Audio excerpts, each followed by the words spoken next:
2012.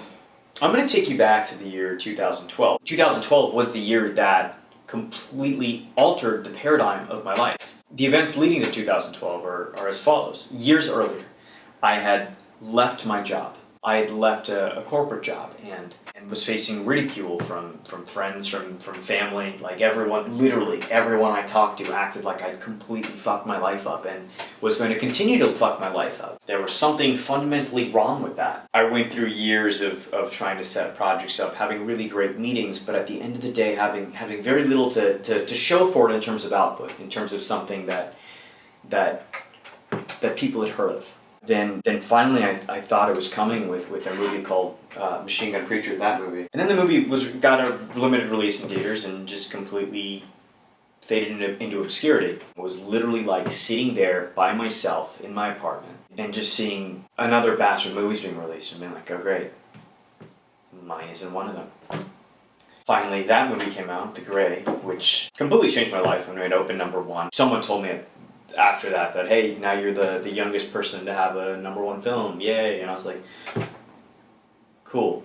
I remember that night very clearly because I sat at a restaurant and I was just depressed.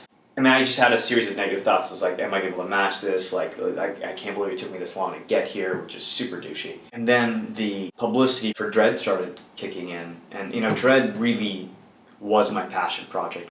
Literally, it's been my passion project since I was 7.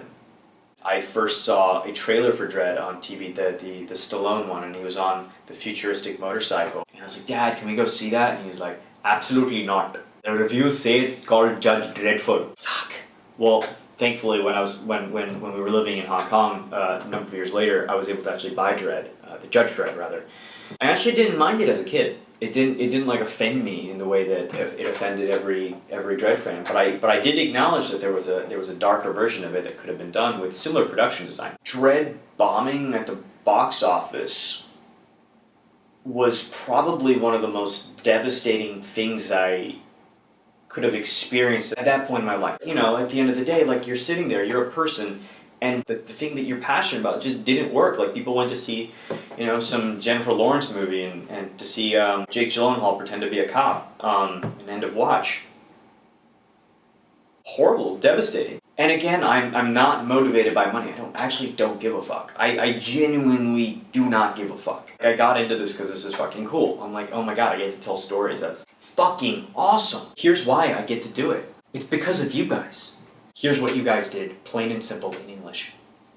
You guys took something that society deemed a failure, that society marginalized, that society said shouldn't be important, that didn't deserve the time of day, and you turned it into a success.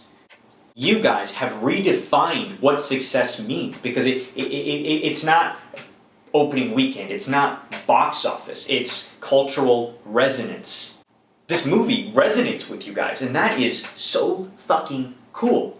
I wanted to tell stories that resonated with people and stood the test of time and make not products, not widgets, not programmers, but actually make things that other people give a shit about. That's what I set out to make. You guys gave that to me with both Dredd and Dirty Laundry. So thank you.